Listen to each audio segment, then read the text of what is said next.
Welcome back to the show. Frazzled Chaz, what a show. After a couple of weeks without much going on, here we are, packed. Jam full. I think after this show, I'm not going to be surprised if either one of us needs a mental health break. Hmm. Wouldn't you love the ability to take a year off? I mean, to be honest, no. Like, I'm happy. This is the thing. So, are we just going to get right into Tatiana Weston Webb and her Before, saga? okay, we will, but before we do, Patreon, everybody, we got a banger of a Patreon episode today. You do not want to miss it. It is controversial. I'll just give you a quick teaser. The Andrew Tate Cole Houshman thing, people are enraged about it, and they're enraged that other surf media isn't discussing it. So we've gotten a number of listener emails, but one of them was about what's going on over on STAB magazine. And they wrote an article about the Matt Biolos thing, which we will discuss today. And in the comments section, somebody said, you forgot to ask Mayhem about his team rider, Cole Houshman. There's definitely more interest in that story than whatever this story is. And Michael Ciamarella, the editor, jumped in and said, in what universe is a mid-pack CT surfer taking a picture with some internet troll more interesting than Matt Biolos suing Lady effing Gaga? Normally, I like your commentary, but you've lost me there. Somebody comments back, being arrested for human trafficking and rape is more is more than being an internet troll. Come on, Mikey. What you say reflects on Stab, and it goes deeper. And Boom. um, and so really, we're not here just to read comments from a comment section, but a lot of these comments are actually from our listeners, and our listeners have sent us additional commentary. And a lot of it is also about like, how do you handle anger? Like there's deeper conversations here about just dudes being enraged about stuff. So we're going to get into all of that and more on Patreon. So if you want to enjoy that conversation, go to Patreon, The Grit Surf Pod, get it over there today. Hammer. It's going to be a banger of a show. Can't wait to get into it. And thank you, Ollie, for not only the comments over on Stab, but then the email to us individually, and that'll be the basis of the conversation. Can't wait to get into it. So go ahead. Yeah, talk to me about mental health. So I look at Tatiana Weston Webb, right? And I don't want to be dismissive. I'm not dismissive. I don't know what's going on in her life. I actually didn't even read her statement. I've only read the headline, right? She Did she? pled. She pled in a video. It wasn't even it was in a statement, but it was also confessional. Yeah, but like earnest, right? Like she is Totally. hit the breaking point and all of it. And as I think about this and think about the World Surf League and this now, what? How many, I guess two mental health break official years off, Felipe Toledo and now Tatiana Weston Webb. And these aren't bottom pack surfers. I mean, was Tatiana runner up last year? Third last year, currently sitting second to last this year. Yeah, but like out, right? Like done mental health. Felipe Toledo did it. John, of course, didn't call his a mental health break, but is taking a quote year off at least Steph. to cruise around. Steph, at like dropping like flies over there, which makes me think how miserable they must be. Uh, and how, so you asked me if I want to take a mental year off, and no, because I actually enjoy what I do, right? Like, sure, it's work and all that, but I enjoy it. I wake up every day, and without like the work, without writing, without podcasts, without any of it, I would just, I feel like I would be lost. Like days would just kind of drool away and meaningless, whatever, right? Like I'm already writing the books I want to write in my, when I'm not podcasting or writing on Beach Grit. Like it's, I feel like I work all day, every day, 7 days a week from sun up till sundown. And I love it.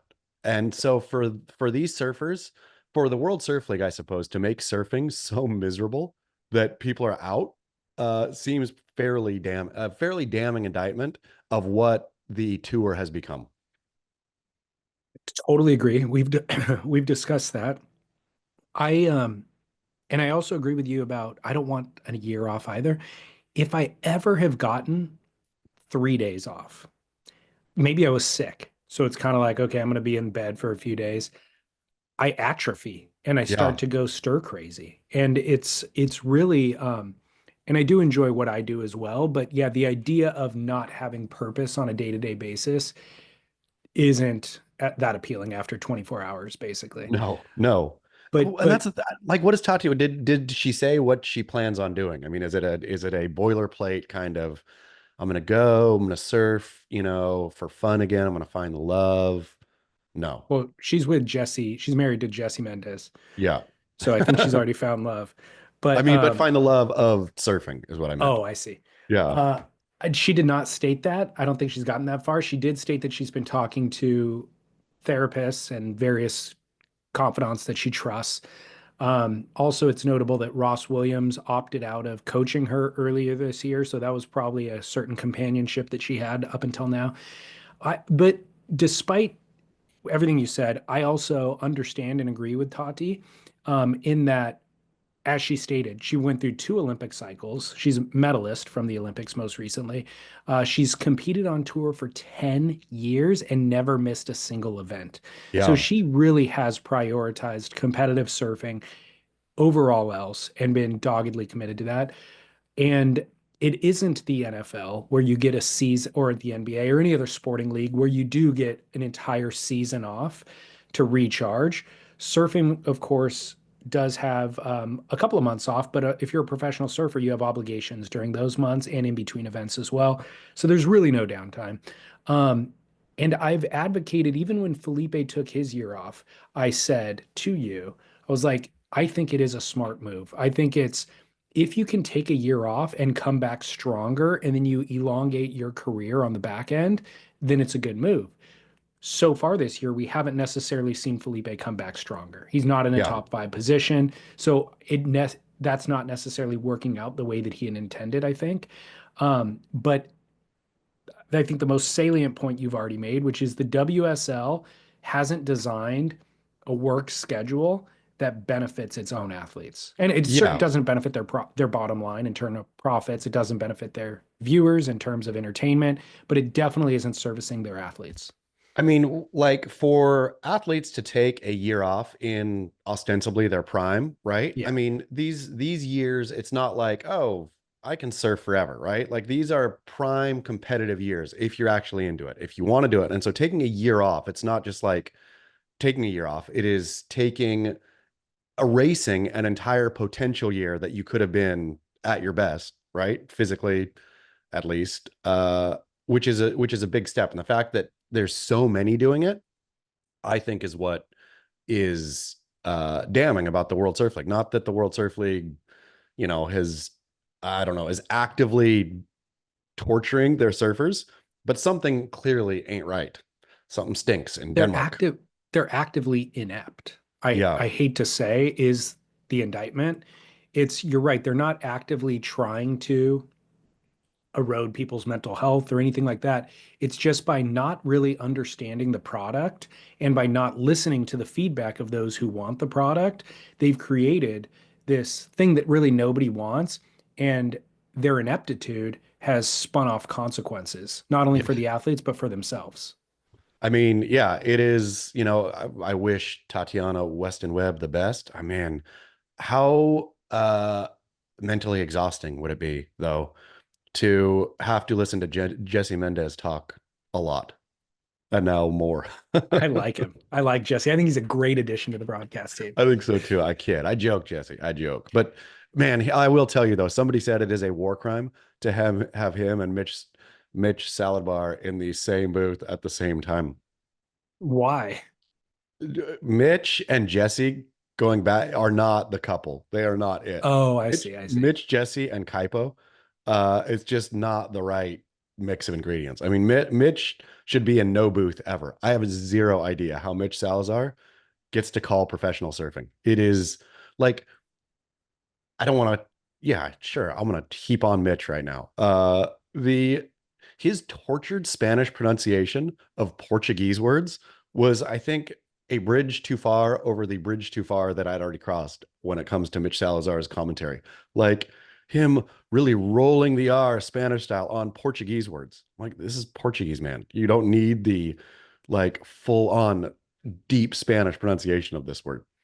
Well, they've got Joe Turpel and Jesse to cover the Portuguese if they need to. Yeah. But the answer for how he's been able to maintain his position there is the same answer. Joe Turpel is still there after as long as, you know what I mean? Like, if It that's just the standard, then that's why that's Mitch yeah. is hanging out. I mean, yeah, it is. But Well, back to Tati real quick, okay. and her mental health. Um, which other surfers are going to follow? Do you think? Do you see somebody who's looking over at Tati thinking, smart move out of here? Or, I mean, like Yago Dora, let's take Yago for example. Yago has no sticker on the nose, right? He does. He has Volcom re-signed after he won this event. So he Okay. was up for re-signing with Volcom, and things were not committed going into this event, and then they signed after the event. Uh, but I think there's probably more surfers on tour now that actually need the money from the winnings in order. I mean, that's their livelihood, right? And so Totally. I Yeah. wonder how many of them are looking over at Tati saying, if only I had body glove to, back my year off or whatever, or whatever it is, but can't get off this grind. This is it for me. Well, no, but I think that for those surfers, this creates an opportunity. They're like, look, Tokti was in the top five last year. I don't have to contend with her. For anybody on the men's side, it's like, man, John's out, Gabriel's out. This is my year to shine. Um, we just haven't seen who those people are that are going to step up to the plate yet. I mean, it just feels like Idola's straight up running away from it, right? Or running Yeah. running away with it. Yeah. Well, in other veteran surfers news, Jordy Smith, who's winking at 20 consecutive years on tour, just announced birth of a new baby for he and his wife, Lyndall. So congratulations to them. It's a son. So that's a little update there. And then, of course, the biggest news this week is Mayhem suing Lady Gaga. Can you explain what this story is before we get into the Wow. details? Wow. Surf getting thrust into a mega spotlight. And Matt Biolos, San Clemente's Matt Biolos, no doubt, getting whacked twice by the press in like 2 days by a First Amendment auditor, and now suing Lady Gaga. But yeah, Lady Gaga's new album is called Mayhem. Her tour is called the Mayhem Ball, I do believe. Matt Biolos, of course, has held the mark for Mayhem since I think he said 1991, but elsewhere he was saying they've had it for 10 years. So, or I think he said he started using it in 1991 on t-shirts and whatnot, and they got the trademark for hats, tees, etc. in 2015, I do believe. Uh, so Matt looked over at Lady Gaga calling her stuff Mayhem, and he said in his interview with Stab that he didn't really care at first, but then she started putting it on merch.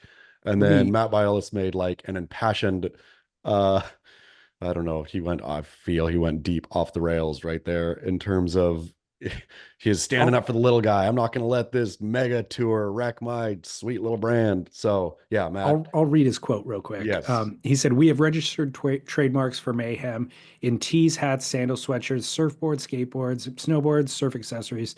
It doesn't matter if it's Helvetica or Comic Sans. If it's on a T-shirt and that T-shirt says Mayhem, it's infringing. The font is secondary. In a perfect world, we'd like them to stop making merch with our trademark. We're not trying to tell her to not make music. When she's doing a 50 stop tour, she's selling 10,000 Mayhem t-shirts a night. That's the problem. We're a core boutique brand. I'm in the surf world. Mayhem means something. If Gaga turns into a pop tour fashion gimmick, it dilutes everything that we've built. We're not going to let that happen." Yeah, that like I am champion for the little business owner here rang absolutely unnecessary, both untrue and unnecessary, Matt. Come on. Do better, Matt Biolos. So the other detail here is that the logo actually looks pretty similar. The logo They looks pretty similar, but okay, let's get into Com Turin. Beach Grits Com Turin came swinging out of the gate directly saying there's no way that Biolos even comes close to winning this thing. He claimed that there's no way a judge even takes this on. well, It's I, summarily dismissed or something. so I don't know. I don't have any legal background to state whether or not that would be true. On first glance, to me, if you look at the two logos, there is similarity, but there's also a certain generic quality to both logos in that it's one word with a slight bend to it and a hand-drawn style. You know what I mean? So, I don't know, like, I know Joel Tudor chimed in the comments section saying the logo has to be at least 30% different for it to That's be a lie. unique. That is Okay. that's a yeah. I always thought that too and looked it up. That is a wives' tale. There is no such 30% bar. It's like each one is taken on a case by case basis. Okay. Couple of details first. Do you know how much Biolos is suing for? I read it was 100 million, Whoa. something like that. Yeah, 10 million. It was something, it's something obscene, right? Where but I think that's what you do. It's like Justin Baldoni sues Blake and whoever, husband, for 100 million too. I think you sue Okay. for 100 million and then you expect less. Gotcha. Okay. So, as a business person, so all kind of we'll get into kind of logos that Matt's used and other logos that existed before Matt and kind of how you and I feel about these things. But just as a businessman and a copyright holder, when somebody does something like this, isn't it kind of business 101 to not only protect your thing, but also uh, make a money grab play? I mean, clearly that's what he's doing, and I fully appreciate his money grab play here, right? But to couch it in terms of I'm just a little dude fighting for the little dudes out there seemed, and Matt seemed like he believed his own rhetoric there, where I was like, come on, man, like you're smarter than That, that. but that's also business 101 PR legalese speak. You know what I I mean, mean? but that wasn't legally. That was like a It's not silly, legalese. and that was a silly play to the surf community. Where, come on, Matt, like, and Lost is great. I love, good brand. Was happy for Matt that he's been able to do that. But Lost surfboards and Mayhem, they're not like known throughout the industry as being, the most stand up dudes for like protecting workers and things like that. Right. So, as a businessman, back to the original question though, isn't it a just kind of what you do? If somebody does something this egregious, you throw out the lawsuit. And to kind of refute Calm Turin's comment, like I feel like the lawyers might just write the check to make it go away. And if they don't, and it gets more kind of publicity, that's also good for Mayhem. There's I mean, no that's downside to doing this. the publicity is great for him. Yeah, like that's what I think is he's already won, right? There's been so many more eyes on people clicking over to look actually at well, who's this Lost surfboard thing from this story than probably have clicked over in the last, ever. Right. Like So this thing made mainstream news. Like surfboard company sues Lady Gaga is great PR. my Well, I don't know if wife it's asked great my PR, but it's at it's least big PR. yeah, my wife asked me about it. Like yesterday, Yeah. she goes, "Do you know who Matt Biolos is?" And I'm like, "Yeah, honey, I do." Yeah. I mean, the funny thing is I wonder Matt could be entering a bit of a sticky one here in terms of because if Lauren is asking that, she probably thinks Matt's a bully, right? Who's this suing Lady Gaga? No, it's always no, I don't think that at all. I think it's a tiny somebody fighting against a giant somebody. That's the way she took it. I think so. Yeah, Okay. I mean, I wonder, does Gaga have super fans like Swifties? probably. Are they gonna like fully like text bomb uh Biolos and Lost's socials and whatnot? I don't think this is that offensive. This is really a common legal move. It's not like I hate Lady Gaga. He even said, like, I want her to keep making music. It has nothing to do with that. It's she's selling t-shirts that we have a copyright on. That's it. Full Yeah. stop. So I do think they write a check. Again, I don't know legally like how much you're allowed to change a logo, anything like that. I just feel like for Lady Gaga's vast wealth and what she's liable to earn off of these merch sales from the tour, she can easily turn to Biolos and be like, "How about 5 mil and you leave us alone?" I mean, she could also say, I got lawyers for days anyway. I'm going to tie you up with lawyers for the rest of your life and you'll never see a dime. You can go spend 5 million fighting this and maybe someday 30 years down the line somebody will finally issue a judgment. You're Like Matt's right. entering some like depending on, obviously he's doing what he's doing, and I am not anti-Biolos here in this move. The only thing that I am like, come on, man, is the him pounding his chest. Like, we're just a little dude here, little dude trying to do our best in this hard world. And you got big old megalithic Lady Gaga's trying to squish you a little bit. I'm just fighting for you guys, just trying to do my best. So their graphic designer, Stab Magazine wrote who their graphic designer is and kind of their influences of who they follow on Instagram. And also, Matt seems to be sharing a lot of the similar influences.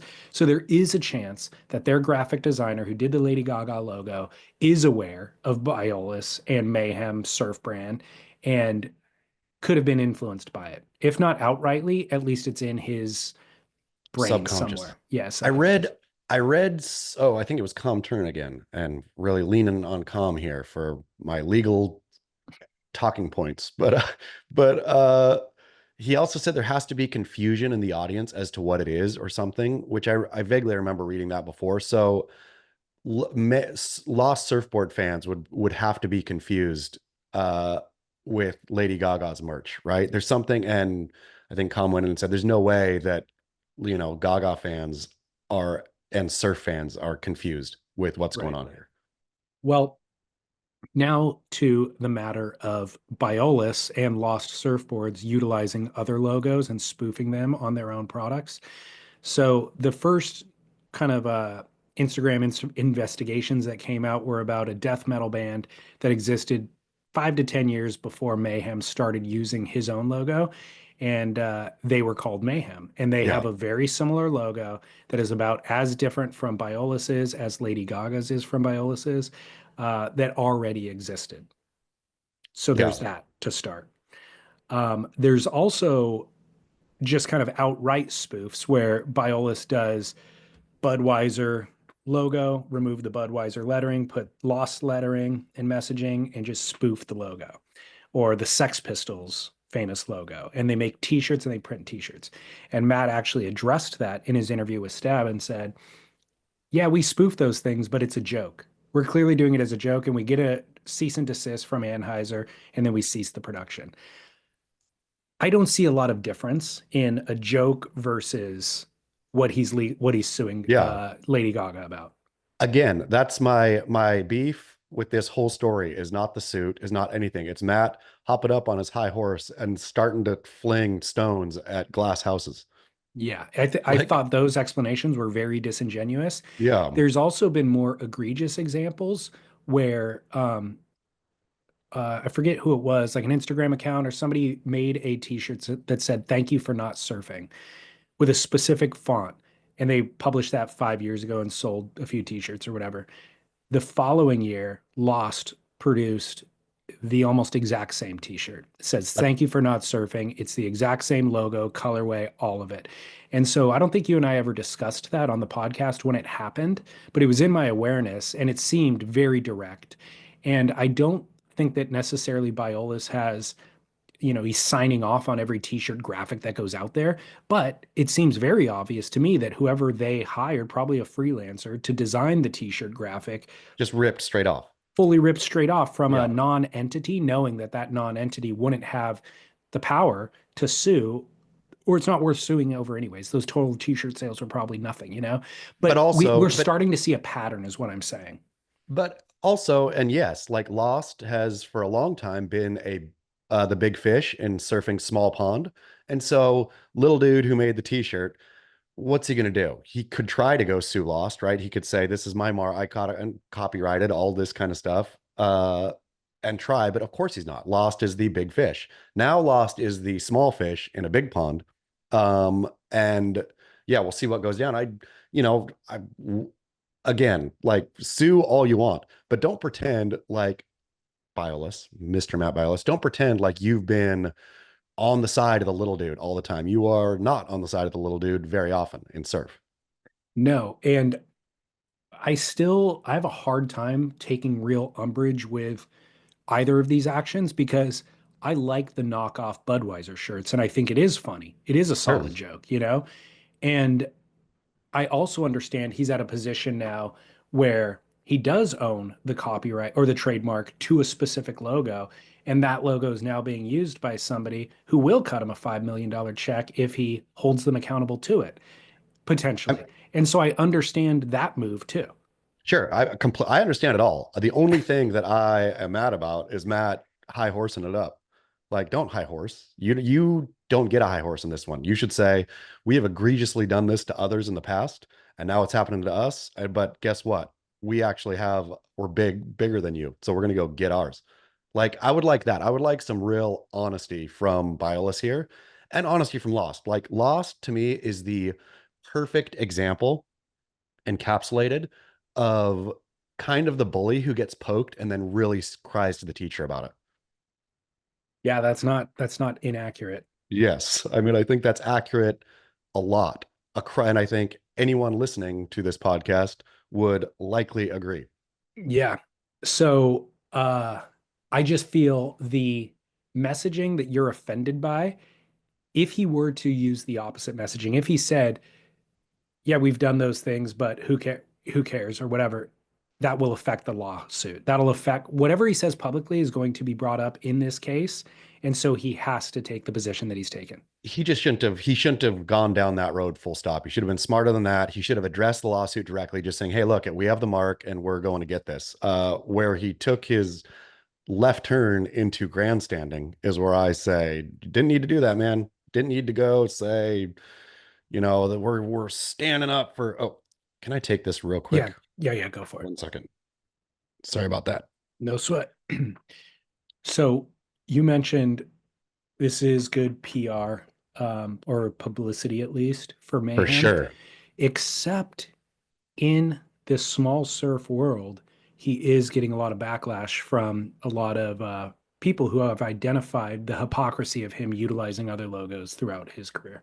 I mean, that's why he shouldn't have went and jumped on that soapbox. But so he gets what he gets there, I feel. But I also feel that there would have been a bigger and better opportunity for him.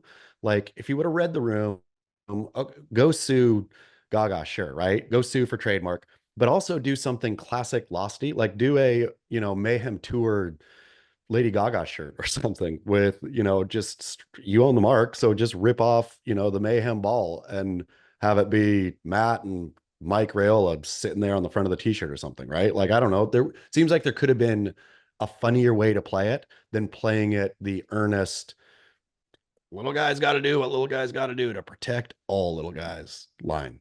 Well, Like if this would have been truly, if this would have been almost anyone else in surfing, it would have rung a lot truer, right? If it was actually a little guy without the reputation that Lost has, then it would have been like, okay, let's all get behind, this poor, if Shea Soma, if Lady Gaga was just calling her tour Soma Special Designs, then I could see, well, I mean, great for you, Shay. You're gonna like crush it now. But then I could see like poor guys just doing the best he can. Uh, yeah. not Matt Biolos. Well, I'm curious to see how this all plays out. I think there's more upside potential for him than there is downside. I suppose the main downside is if she ties you up in litigation and you spend tons of money and never get anywhere with it. You got to think that, or I would imagine, and knowing a little bit of Lost, that this lawsuit was taken on contingency, like, and the law firm is just going to go, okay, we're going to go take 40% or whatever of the winnings when we win. I guess I have no idea. I've heard about those contingencies. I want more things in life that do that. On contingency. I know that's the thing. If you know that you're gonna or have a good shot at making some money, and somebody coming in saying, I'm gonna back your shot here. I'm gonna work for free in order to, yeah, get some on the back end. Yeah, I like it. Yeah, I like it. contingency. I like Um, it. yeah, I had one other thought about Matt and Gogs, but lost it. I don't know. Well, in the meantime, I've got a listener call I could play. If you think about what your thought was, we can come back to it. How's that? Yes. Okay, cool. This listener call came in a while ago, and I've been meaning to play it for you, and I think it's particularly salient. Something It's been in the back of my mind. I just haven't really put it into thought, but he did it well. Chaz and David, this is Anonymous from Sydney. Kiss your kids, put the trolley back, leashless for life. I've got a barrel and nah for you. For the lifelong intermediate surfer, is riding a high performance shortboard the ugliest option possible? Yes, for the 1% who actually rip them, they're fucking sick and rad and all that. But for someone who is not in that 1%, is doing shitty little half turns, flapping your way back onto a wave that you have no trim to stay on, the ugliest form of surfing possible. Logs, obviously prettier, mid lengths, much more aesthetically pleasing. Even like a mini Sims is much better to watch an intermediate surfer at least get across one than flapping across it, awkwardly jerking on a high performance shortboard. So barrel and R is high performance shortboarding the ugliest possible option for the intermediate surfer? Turns our entire paradigm on its head. So absolutely, it is one of the most ugly. I will say there's uglier wave storms, I think, for example, are uglier on anyone, right? Like intermediate surfer riding a wave storm always ticks me off more than almost anything because I'm like, get on it. You can actually surf, get on something that you can surf. But to the question at hand, yes, though I think it's essential to keep one and continue to paddle it out just to keep on fighting for it. Like that is the pinnacle. It'd be like if you could have a Ferrari F1 car in your garage, right? And it would be incumbent upon you. You don't drive it like Lewis Hamilton. You don't drive it, you crap at it. You drive it like awful, but you have it and you should go drive it. You should go drive it every once in a while. That's the way I feel about high performance shortboards. You should have one and you should continue to try to drive it. Yeah. But to this call to Anonymous's point, as soon as you pull out of the driveway and you peel out and then lose control and smash into a tree, that's what you generally see with the I know, shortboarders. I know, but it's still, you still got to do it. I'm saying you should not surf your high performance shortboarder, high performance shortboard all the time. I'm not even saying you should surf it very much of the time, but you should still have some kind of competency, at least being able to paddle in, get up, find the pocket, don't flap, don't even try to cut back, don't try to do anything. Just try to find trim on the thing. So I'm going total opposite on this one. I'm saying I made the mistake of doing exactly what he said for 20 plus years of my life, and I recognized the error of my ways. It was a disaster. Unfortunately, I was peer pressured into it. It was just influence of what was going on at the time, and that's why I did it. But he's totally right. Is I was rarely in the right position on the wave. I was rarely doing a turn that looked good. It was always me looking like a kook.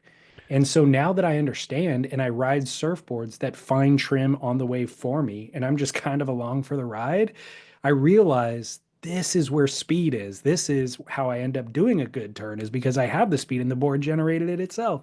And I do keep a pointy thruster on hand, but only ride it when the waves are good. And then it allows me to get that barrel or hit the lip in a critical section or whatever. But even then, I'm probably better equipped to do those things because I was riding a twin fin for the last 8 months, you know? Speaking of mini Simmons, what are your feelings on the mini Sims?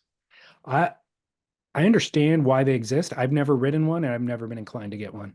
I I bought wife an accidental one years ago. It was 5'1", I think. Little stubby round thing. She didn't like it. I got on it and literally couldn't get off. Loved it so much. The thing is like beaten and waterlogged. Speaking of Shea Soma, so then I got a mini Simmons from Shea Soma. Took it out yesterday for the first time, or day before, I guess. It is mini Simmons are absolutely magical on certain kind of waves. So much fun, like ridiculous smile ear to ear fun. So does it have glass on keels? It doesn't and I got a dial on the fin sitch. I just threw in what I had because I was so excited to surf it, but I got to get like keel whatever futures whatever keels. So what are the virtues of it? Like, why not ride a fish? Why ride that instead? Or what does it do that a fish wouldn't do? Or I I feel like it paddles in so easily and then somehow feels a lot more skatey than a fish. It feels like snowboardy or skatey in a way that a fish doesn't. do you know the dimensions on it? It's 5'5" thick and wide. I can't remember the thickness or width. Hmm. Yeah. Shay, hit me up. Let me know. Yeah. I'm But curious. but yeah, are you mini Sims curious? I am down a pathway now where, and I would like to get corrected from dear listener or from you or from anyone, where I feel it is the perfect board for me. Okay. Well, I'm glad to see you off the pointy thruster. I I just don't know where it fits into my needs because if the waves are, I don't know, I'll pick a fish. I enjoy the fish. I like the fish. It has a lot of versatility. I feel like that design's proven. I don't know where Mini Simmons would fit other than that. It all I can say is it feels snowboardier or skatier than fish or anything else. Like Okay. it feels like you're sliding around that wave, just foot loose and fancy free. Okay. I honestly haven't really seen that much footage of people riding I Mini know. Simmons to where That's the and the ones I have seen, it's not like I feel like they're less maneuverable. I feel like it's not what you're saying. So maybe Shay's doing a variation on it because like a traditional Mini Simmons, I feel like is meant to go straight. Yeah, this thing is definitely a variation on. I should have come prepared with what it's actually called. But yeah, I think it's the only one that looks like that on Shea Soma's catalog. Yeah. But yeah, it's got like weird channels and stuff in the bottom. So much fun. Okay. Well, All back to the point though of yes, I agree. There's so many more fun boards out there for the intermediate. There's boards that make the intermediate actually look better than he or she is, but I'm still going to say you keep a pointy thruster and an updated one, not just the pointy thruster from 10 years ago. Keep a pointy thruster, keep paddling it out, knowing that this is peak performance in surfing and judging yourself against that. Never convincing yourself like, you know what? I rip my mid length pretty dang good. I'm a pretty good surfer. Nope. Go I've paddle got your high performance out and remember where you actually are. so I'm okay with that philosophy, but Yeah. I'm also I think it's important to play that call as a PSA for anybody who was born and raised in the same mindset that we were, where that is the predominant board in your quiver, and you only step down to the fish when it gets really, really marginal. I mean, exactly. So that's what I would 100% agree on the, if you're on your high performance thruster 70% of the time and on something else when it's crappy 30% of the time, flip that 70% other boards and get boards that work where you surf as well. That's what I've realized so much is continuing or trying to always round peg, square hole. A board that's not right for the conditions that you normally surf in is that's a mistake that I'll get the board and just get the board. Now I'm Yeah, thinking it's not the waves I ride. The waves I ride are look like this and are generally like this. And I'm not like surf touring around. I'm not like, oh, lowers is pumping. I'm going to get up there and oh, blacks is going off. That's not what kind of surfer I am. I surf the same zone every time. So just get equipment for that zone. completely. And by the way, it's called a high performance shortboard. So if you are not a high performance surfer, might be the wrong equipment, or if they're not high performance waves, might not Yeah. be the right equipment. It's built into the title. So I think a little bit of self reflection here, accurate, realistic self reflection is the key. And I think that this PSA is a reminder that you're downgrading you're making yourself look worse basically by trying to elevate up to the next level when you're not equipped to do it. So And I do yourself feel a favor. at this point in the day too, there's so many boards that look like high performance shortboards ish to the like far away eye, but all those like, what are the ones that everyone makes what the high performance shortboard for the person who sucks, right? A groveler. Yeah, all those, like everybody's got a version of that. Go Yeah. there. Fatter, Yeah, thicker. exactly. Okay, well, we've gotten a lot of voting in. A few weeks ago, we asked for votes on Don't Say Gay's theme song. I just Yes. automatically went with DJ Seaweed on the show. You gave me a little resistance, but like Yeah. basically gave way. All the votes came in. And Kiwi. yeah, the Kiwi took it. So we're gonna go ahead and do that justice by playing it for you here as we open the segment. We're just being friendly, we're just having fun. But if we say the wrong things, we'll hurt everyone. So don't say gay. James in New Zealand, thank you very much. I apologize for dismissing it right out of the gate. I love the viewers. I mean, listeners. And I guess the viewers on YouTube. No. The listeners have spoken. Yep. So I'm not going to do a Don't Say Gay proper segment today because I think we're going to run out of time with all this hot surf news going on this Yes. week.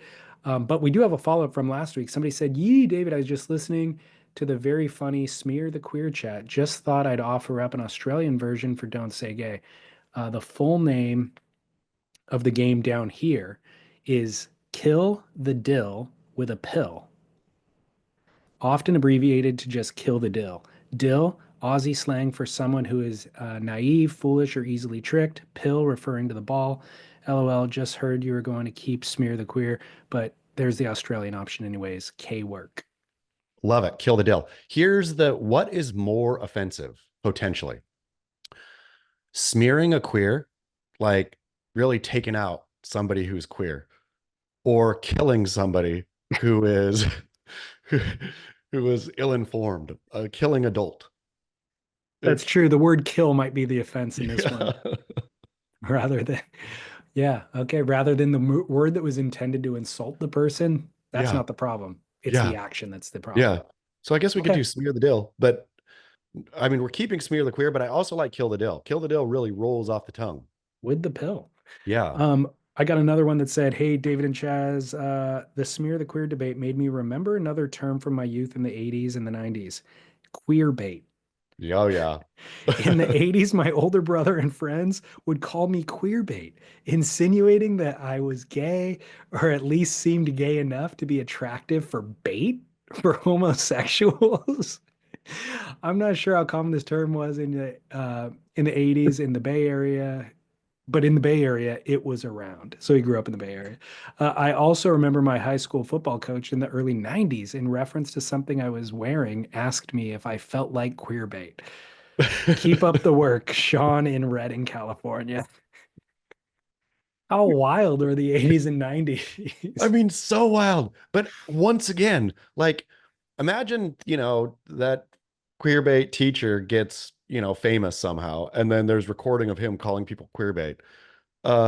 When he said it back then, he thought nothing of it, right? Nobody thought anything of it. Brothers, I mean, they thought it was funny, but lo and behold, turns out it wasn't. Turns out it's Well, wildly offensive. it's insinuating that gay people are all pedophiles, first of all. So it's like, if there's a gay male around, freaking run and hide, dude. You're in danger, you know? I mean, and or that they're like the gay man or woman, I guess, is so like out of control that they'll just like feed on on bait. It's really, really wild. It's Um, really funny. so I don't know if I told you this story or not. I feel like maybe I did. A couple years ago, we were in Palm Springs for Lauren's birthday, and we had friends with us, and all the girls decided they want to go to a gay bar or like downtown to where there's multiple gay bars kind of on Yeah. one street. And so all of us husbands are like, all right, cool, we'll go along, whatever. Like, I'm down just to see what's up.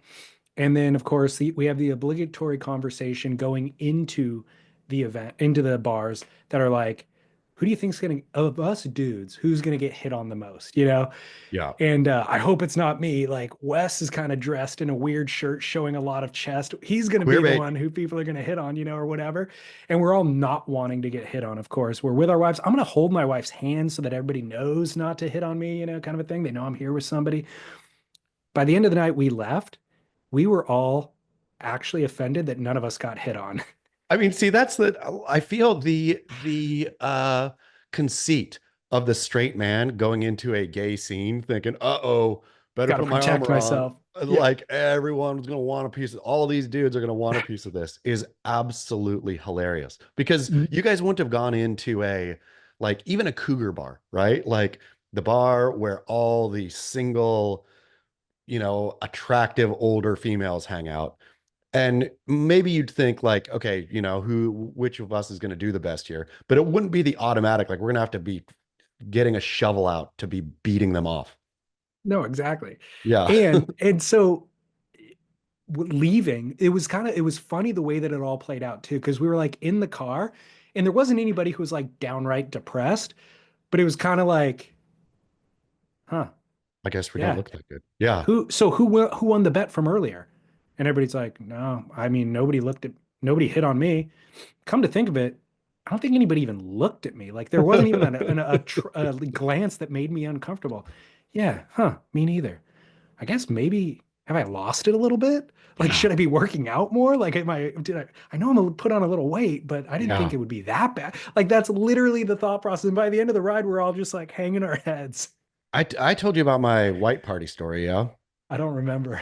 So white party, Palm Springs white party.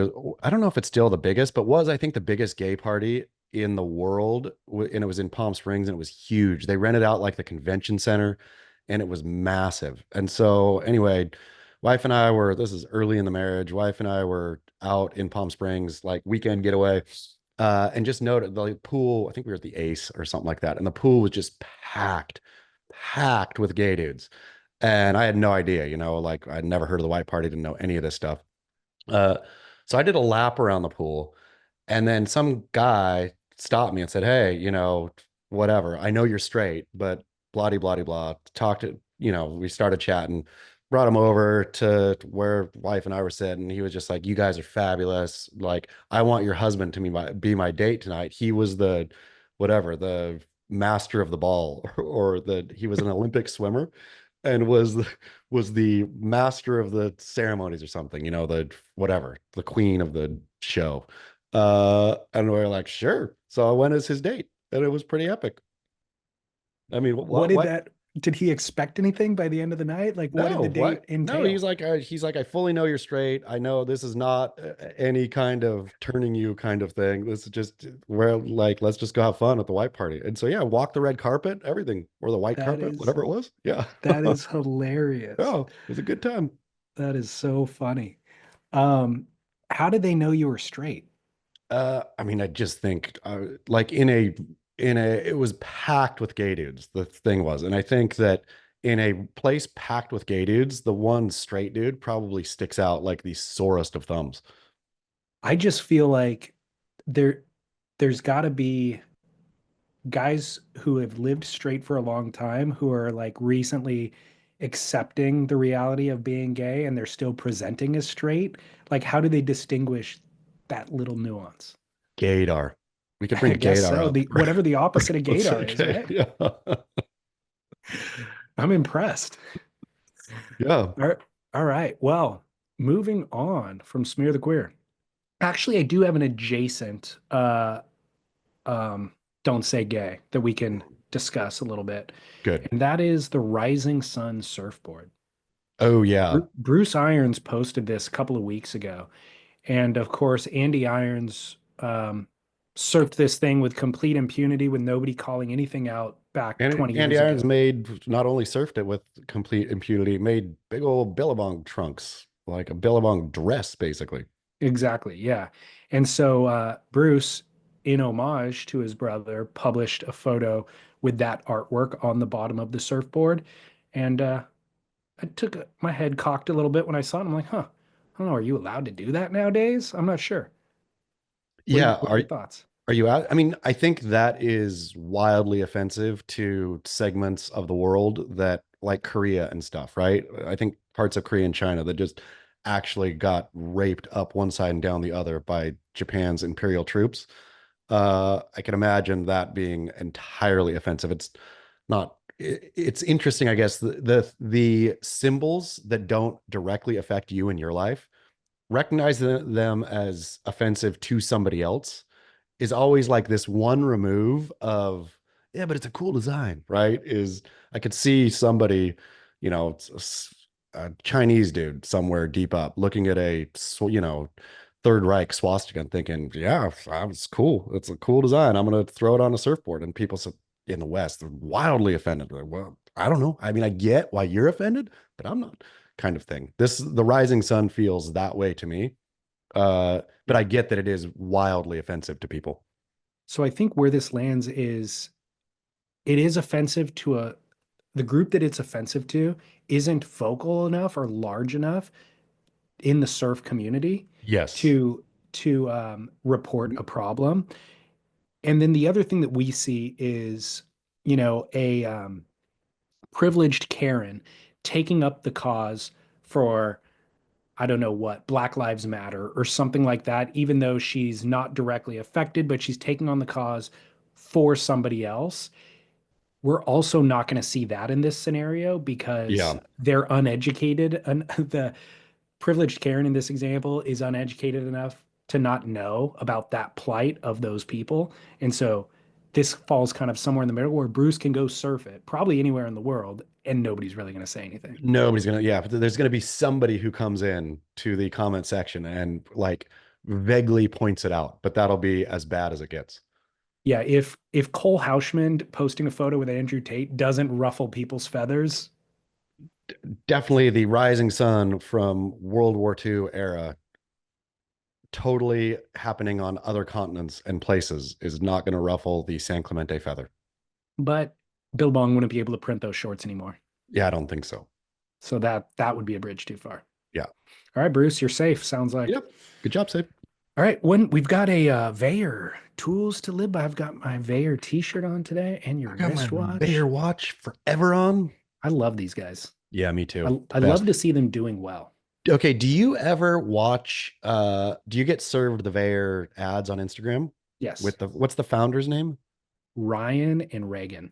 I think it's Ryan. He looks so much like, I know you're not a sports fan, but looks so much like Matt Leinart, the quarterback, that every time I think I've seen this thing 100 times now. Every time I see it, I stop and say, well, how'd Veyer get Matt Leinart? And then, oh, it's just the owner.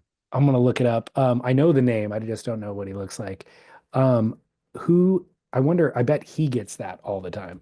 He must. I was going to comment on there, but I was going to say, He you must get doppelgangered for Leinart. he does very much look like him.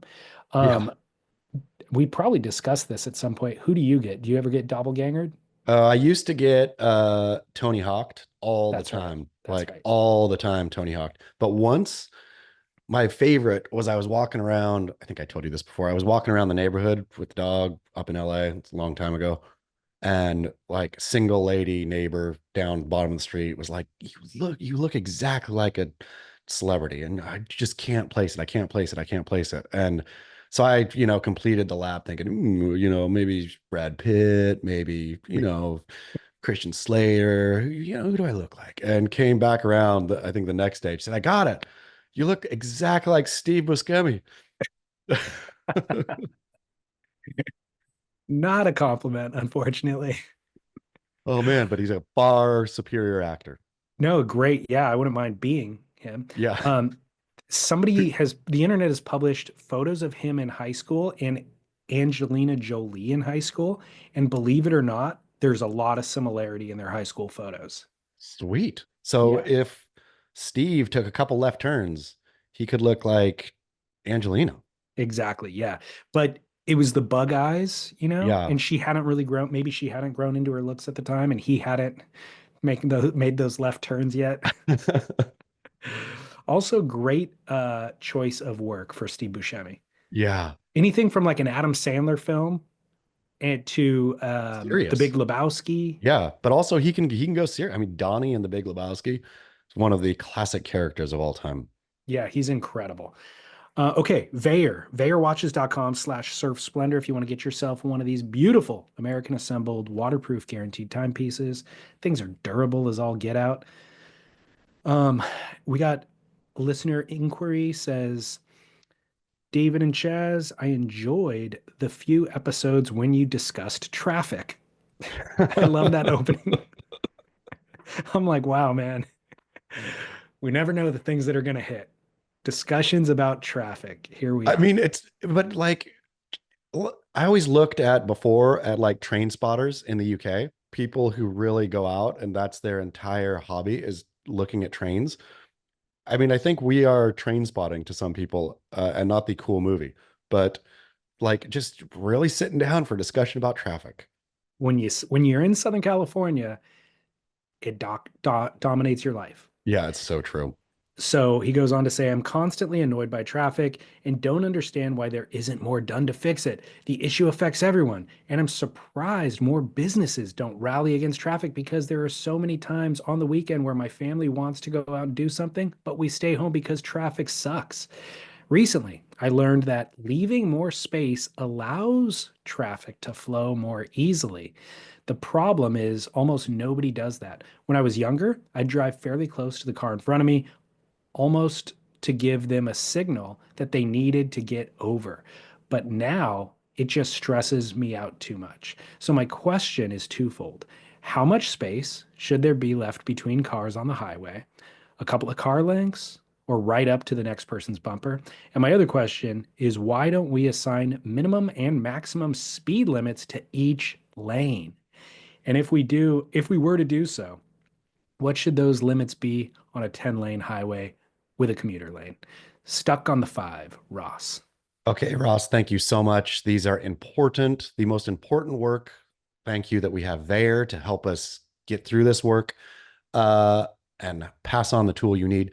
So, in terms of distance between you and car, you're going to have to take one for the team and make traffic worse for everyone else, just so nobody else can slide into that space. Like if I'm behind somebody and there's enough room in front of that person where there's a constant flow in, I get enraged. And so even if it's going to make traffic worse for anyone, you have to get close enough to the car in front of you not to allow anyone else to slide in.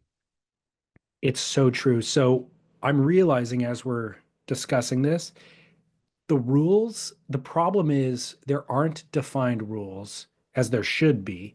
And then so everybody's operating under their own rules. And that's where we have congestion because you're right. If traffic did flow properly with a proper, the way that I understood it when I was learning how to drive was for every 10 miles an hour, you leave a car length. So Yeah. if you're driving 10 miles an hour, you leave, let's say, 12 feet of space. If you're driving 20, you leave 24 feet of space, and that allows for safety and flow of traffic. But some a-hole is going to jump into your space and then you have to hit the brakes and create that extra gap and then somebody else is going to slip and then you hit the brakes again. Now that's creating havoc. So if Yep. we're not going to all agree to that, which I don't think you can ever get everybody to agree to it, Nope. what I think is most kind of important is complete attention to what's going on in front of you and around you, meaning don't check your phone or anything. Because I can drive safely at 75 miles an hour and pretty much tailgate the car in front of me because as soon as they brake, I'm going to brake.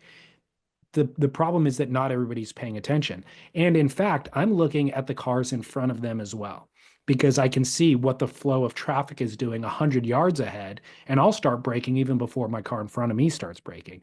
It's just that I feel like other people aren't that diligent.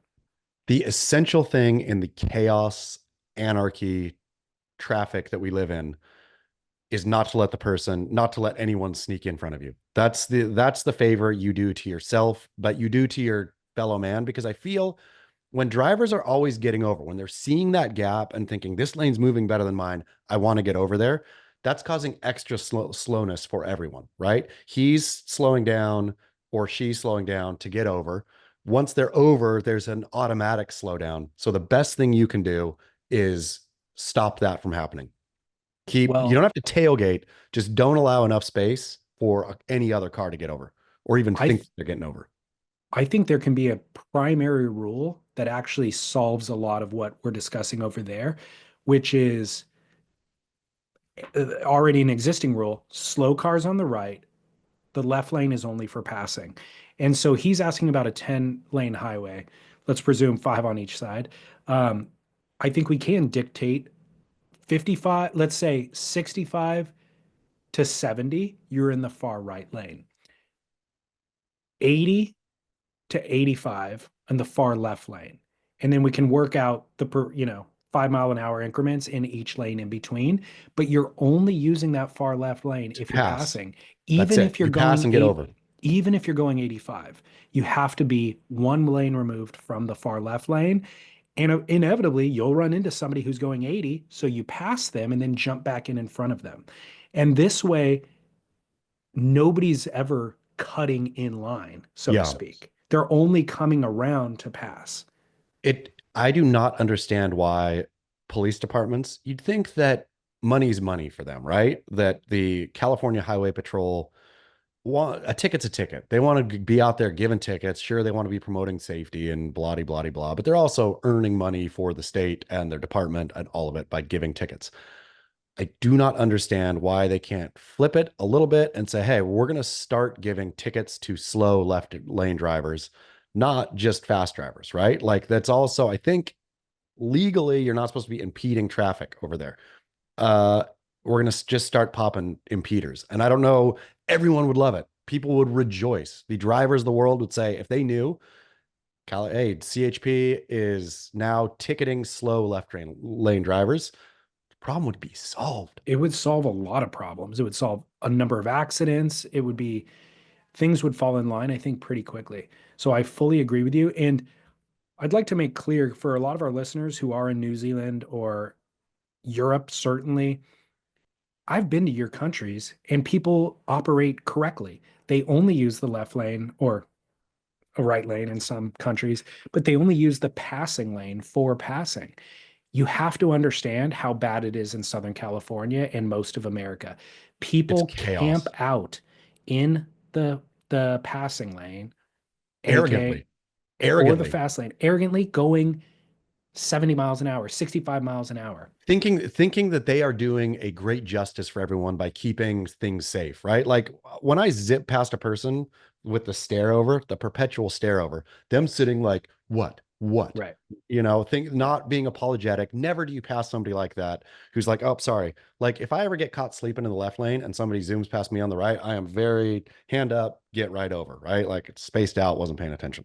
I hope I never see that person again. I hope they didn't register what car I'm driving in case we end up in the same parking lot later and then they shame me. I am embarrassed by my behavior. You know what I mean? So embarrassed. So Yeah. I got caught sleeping in the left. Totally. So yeah, I really I don't think people outside of Southern California understand it is pure anarchy. It's straight up I, anarchy. I had a conversation with my brother, like my older brother, probably 8 or 10 years ago, something about passing the left lane.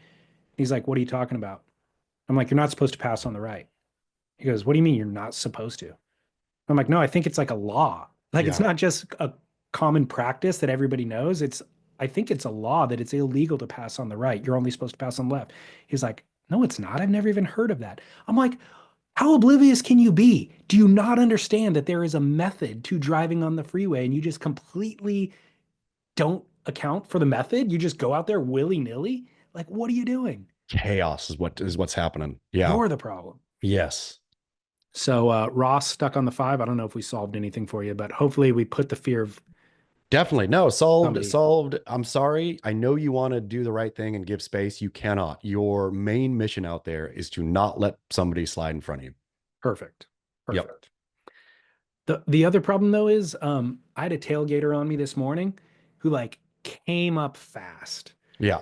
and then like it has the pressure on my tail. And I was like not tailgating the person in front of me, but there was no room for me to go any faster. Like I was Yeah. doing my job in my lane. She came up on me so fast and then tailgated. And then I had to hit the brakes to make a left turn. And I'm like, I can't even hit the brakes right now because I'm kind of uncomfortable with how close they are. So I'm going to have to like go fast into the left-hand turn lane and then hit the brakes in the left-hand turn lane because they were that aggressive. And it's like, that's also a problem. Like you cannot be, as a general sub rule, you cannot be an aggressive tailgater third in line.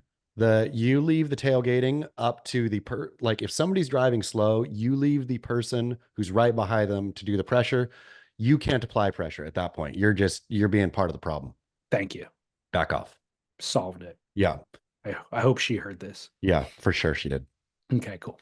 All right. Well, lots of work was done. Let's go to commercial break and come back with barrel or nah. FanDuel.com/surf.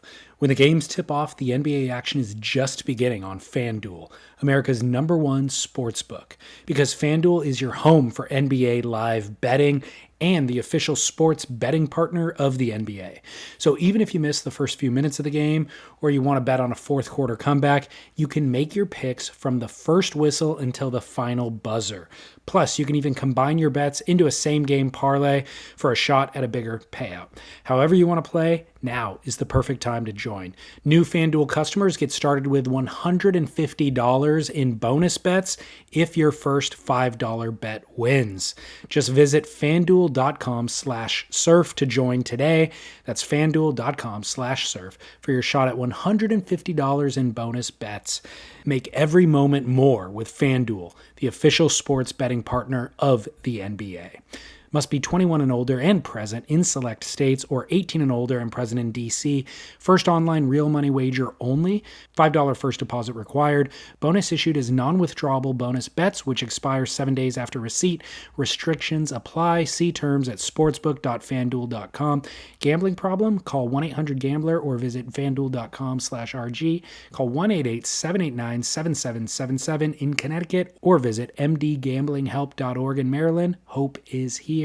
Visit gamblinghelplinema.org or call 800-327-5050 for 24/7 support in Massachusetts, or call 1-877-8-HOPE-NY or text HOPE-NY in New York. All right, Chaz, welcome back from commercial. I hope that Lost Surfboards had a spot in there advertising their Mayhem shirts. I wish they did by advertising from us. The Lost Mayhem thing, just to finish that one off, is always been super confusing. I think it's confusing to him. Like, I remember thinking, why don't you just operate under Mayhem, right? If you want to be Mayhem. Like, you being Lost Mayhem is, and I get that there's some kind of, well, the surfboards are Mayhem-ish, you know, and also all of it's needlessly confusing and muddled. Don't be confused. It's Yeah. simple. It's Mayhem is a surfboard shaper. Almeric is a surfboard shaper. Channel Islands is a surfboard brand. Lost is a surfboard brand. But But that's they not also how have a clothing brand. exactly. And they use Mayhem at, like, Channel Islands. Of course, there is sometimes the Almeric, you know, logo that gets used, but they don't have like a whole spin-off Almeric line. That's true. Like, it's completely different. They use Mayhem as a brand also. It's not just Matt Mayhem Biolos. It is Mayhem is a brand. Lost is a brand. Yeah, that's Choose true. one, do it well. That's true. Feedback from last week. People love non-alcoholic beer. I told you, I went on a journey. I was unaware, and I was also unaware of how what a thriving sector of the market this has become. Booming. It's a Yeah. boom growth sector. I last night had Austin, one of Austin's little friends, his dad is a brewer, like professional brewer at a brewery, and he was drinking a Corona Cero. Did He's you drinking ask a for non-alcoholic Corona. I mean, Corona must have come in, and I haven't tried a Corona Cero. My favorite, I think, non-alcoholic beer is, what's Peretti, the Italian one? Peroni. Yeah, Peroni too, but isn't there Oh, Moretti with an M. Moretti does a banger NA, I do believe. But yeah. Do they? Well, the dude last night, I was like, that's What are you doing? like that's ironic. And he's like, oh, I drink a lot, all the, you know, for work and stuff like that. So when I'm out socially, sometimes I don't feel like drinking, so I just have the NA. He's like, but yeah, it's huge, and like we're considering doing one. And yeah, and I was like, yeah, we were just talking about this on the podcast last week. I had no idea, because I started getting a bunch of DMs and emails from people being like, hey man, I've been sober for 8 years. It's fantastic. NA serves a great purpose. There's a couple great ones. So It does. consider It me really- educated. It is a very bizarre sub current that you only fall into when you're not drinking. But once you're there, you somehow the lights come on. You're like, oh, I get it. I fully get what's going on here. Yeah. Well, good to know. I've got a listener call for Barrel or Not #1. I don't know if he stated this as a barrel or not, but it is definitely a worthy barrel or not. Hey, for the grit, something else I noticed. I've been surfing, like 25 years. I'm in my late 30s, East Coast guy. But I don't see people surfing shirtless anymore. Just shorts. At least when it's warm enough out. I don't see that. I don't see that in surf videos and stuff. Everyone's wearing a T-shirt or something. It was shirtless, and then the rash guard came in. I wear a T-shirt surfing because if I don't, it just rips my nips. I gotta protect those bad boys. They're beautiful. But I'm not sure why other people, don't go just bareback surfing when it's warm enough. I don't understand it. It seems like so cool and so manly, and I wish I could. I wish my nips just, weren't so sad, so weak, honestly, at skin level. But I just don't see it anymore. I don't know. What do you think? Barrel or not, surfing shirtless. Absolute barrel. If you can, you should, right? I feel that the adornment, the accoutrement of surfing vis-a-vis, surf shirts or like John Florence's hooded thing or all of that sort of thing has overwhelmed people's decision making. Where there is a time and a place for that kind of, if you're in the tropics and you're surfing for 8 hours a day, great, right? Throw on a Florence hooded rash guard t-shirty thing. If you're just home and it's warm enough and you can, the default should always be surfing just with trunks.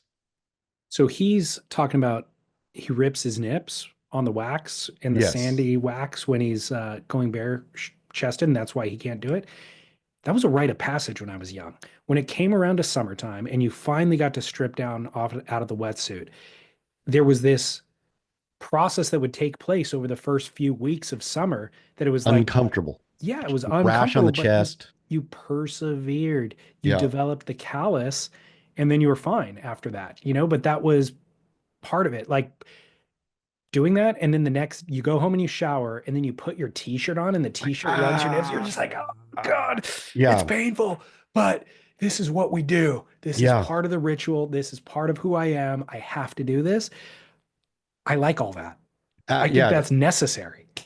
Great point. Absolutely. Go through the process. Go through. You'll come. Inevitably, you'll come out the other side. It might take you a couple weeks. Might take you a month. But you'll come out. You'll come out ready to go. You'll come out calloused. With tougher nipples. Yeah, which is what you're asking for. Really, truly. That fortify the call was nips. about how do I get tougher nipples? How do I fortify the nips? Yeah. So I think full barrel surfing shirtless, you're totally right. It's kind of gone the way of the dodo. And there's something that feels better about it. And I have never surfed naked, but growing up, I would have this conversation with my buddies, just like, man, that would be the ultimate, like the ultimate freedom. And I've kind of forgotten about doing that, but just wearing a pair of trunks is the closest that you can get to that. And there just is something that's better. It's like sleeping in your bed naked is somehow better than sleeping with clothes on. I mean, sitting in the brine and letting all the water like just soak you and not soak your shirt or not soak your, fancy stuff, just soak your skin and letting the sun hit your skin. Like these are such core elements of surfing that we should not forget. Totally agree. Barrel. And you know what? One further thing, now that I'm worked up. We've had Austin in swim lessons for a period of time. Every kid in there has a rash guard on. Some of them they show up wearing like water moccasin type little slip-ons. I'm like, hey, dum-dums, the rash guard makes you colder. Yeah. Like you get in the water and that thing sticks to your skin, then you're sitting out of the water, maybe on the step, and the wetness, the cold wetness that's absorbing the cold air is now flush against your skin. The rash guard it's not made for holding warmth. It's not neoprene. Like it's making you colder, idiots. And also those shoes, not doing your kids any favor. Let them learn how to walk without the extra grip and protection. I'm fully with Laird on this one too. Like, why are we so afraid of the sun? I get not going out there and just torching your kids sunburn to a crisp every day, but let your kid have some vitamin D for pity's sake. Totally agree. In these kind of little incremental measures of trying to bubble wrap the kid, it is doing it is doing Great harm. harm. It is Yeah. doing harm. Yep. And the other thing is it's like, okay, well, I understand why, 47-year-old working mom doesn't understand that a rash guard makes them cold. They've never worn a rash guard in their life, kind of a thing. But let's just start operating under a certain principle, which is if it was invented in the last couple of years, like we survived all along without it, I think you're okay without it. I mean, I think as a rule, less is generally more, Yeah, right? I there you mean, go. as a rule across the board, minimalism is better than maximalism. Of course, there's always the outliers, but I think as a rule, if you can go minimal, that's the better way to go. Yeah, bare chested. Yep. Okay, barrel or not number two, complimenting a stranger's wave. A few years ago, I was on a surf trip to the North Shore. I was in sort of a bad place and wasn't enjoying the trip as much as I should have. I happened to catch a decent wave at Rocky Point and managed a turn at the end. As I paddled back out, a local Hawaiian turned to me and said, "Hey, that was a really sick turn." It was a very generous comment, and it made my trip 100 times better. Since then, I've tried to pass on the good vibes to others. If I see a stranger get a good one, I might point to them and say, "Hey, that was a great wave." But most of the time, it just seems like the person is just weirded out that a stranger is talking to them. So, barrel or not, complimenting a stranger's wave. Absolute barrel. Fight through. Those who are weirded out by it, grow up. It really truly is one of like the very few times in my life that I've had somebody say it on the paddle back out. It did. It made my, I mean, I remember the time still. It not only made my day, it probably made my year. So the person who's weirded out by it also is remembering it for the rest of their lives. Yeah, it's They're true. weirded out because it is socially awkward. They don't know how to process it in real time, but guaranteed it makes an impact and they carry it with them. The only caveat I will add here is keep these precious. Reserve them for when you actually don't think, I'm going to go make people's day today in the lineup and go throwing out, hey, sick one, when it wasn't a sick one. Like it's got to be actually something that you stopped, paused, enjoyed, and appreciated for it to get the good one, I think. I specifically, it has to be above that person's ability level. They Yeah. executed something that was above their ability level, and that's when you throw it out. So if you see Jack Robinson do a crazy turn and you compliment him on it, but it wasn't great for Jack Robinson, not a big deal. But if you see a local dude at your beach do a Jack Robinson turn, you compliment him on that. And that Yep. blows his mind. Exactly. Because even the beginner, even if he just got to his feet for the first time, you can compliment that, because that was an execution of something difficult for that person. But I like Totally it, agree. and I agree with you. I totally remember the 4 times in my life Yes. that I got that compliment where it was totally some rando who didn't need to say anything and they were impressed. It's so good. Great Yeah, feeling. great feeling. All right, final. I'm glad we're on the same page there. Final barrel or not. Hey, David and Chaz, how's it? I am Felipe from Porto Alegre, Brazil. I'm going to butcher a couple of words in this. Okay. During a recent trip to Wave Gardens, Surfland, Brazil at Praia de Rosso, I introduced the Grit podcast to a friend, and he quickly grasped the concept of both Barrel or Nah and Kook and Current sections, along with my brother, who is already a listener. We then started coming up with possible submissions here and there. We did so for a short time, so only one candidate is presented at this time. Barrel or Nah, having a urinal installed in your home bathroom. Boom. Complimentary reflection. If barrel, at which bathroom? The washroom, in suite, work. Kindest regards, Felipe Longe Gracia. Felipe, thank you so much. And I'm going to go no barrel on this. I'm going to go no barrel no matter how rich you are.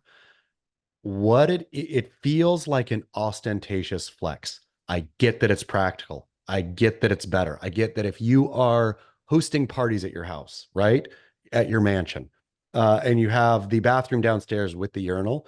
But I feel once the urinal goes into the house becomes a business park at that point, or the house is no longer a house. A house with a urinal is not actually a house. It is something else. So I think no barrel, but for a slightly different reason. I feel, and I agree with yours now that I think about that. But for me, urinals splash. Like I've never, they'll even say splashless or something. I've never been to a urinal that doesn't have down below it near your feet a big splattering of pee everywhere. I mean, it's true. That's true also.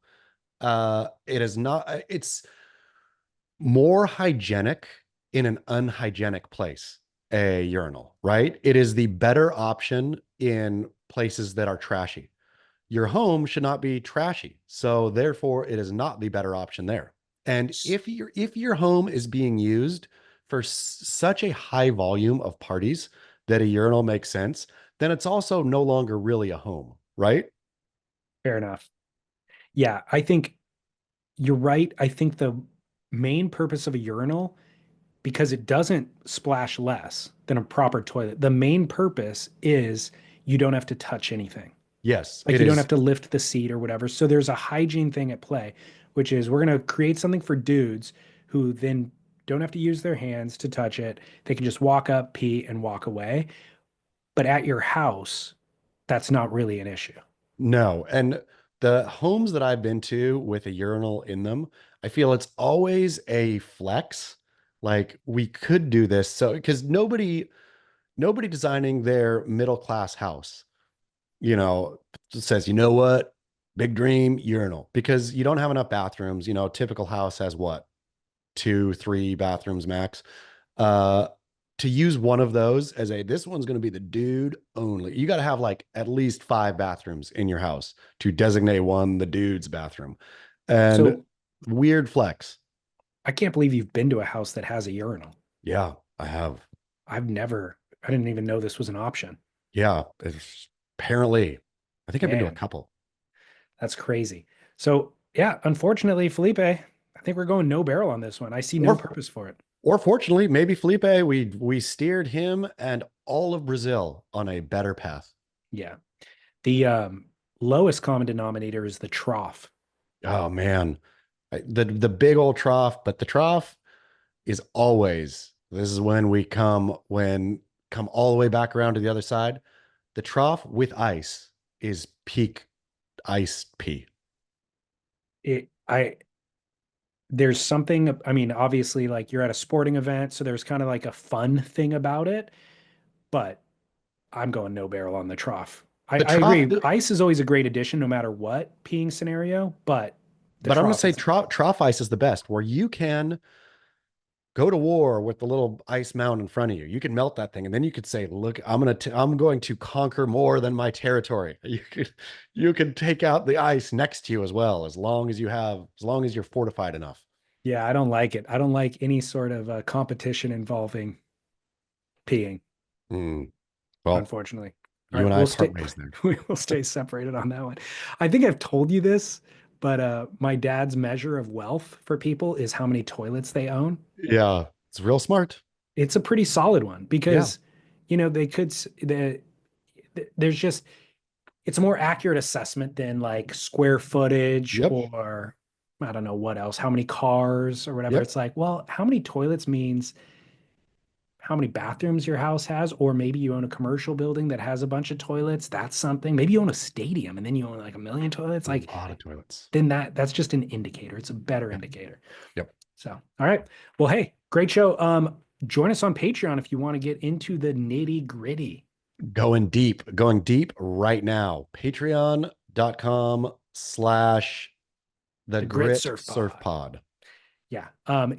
It's gonna be good and not only salacious, but I think deep, as Great. deep as we're capable of going. All right, Chaz, until Patreon. Keep working.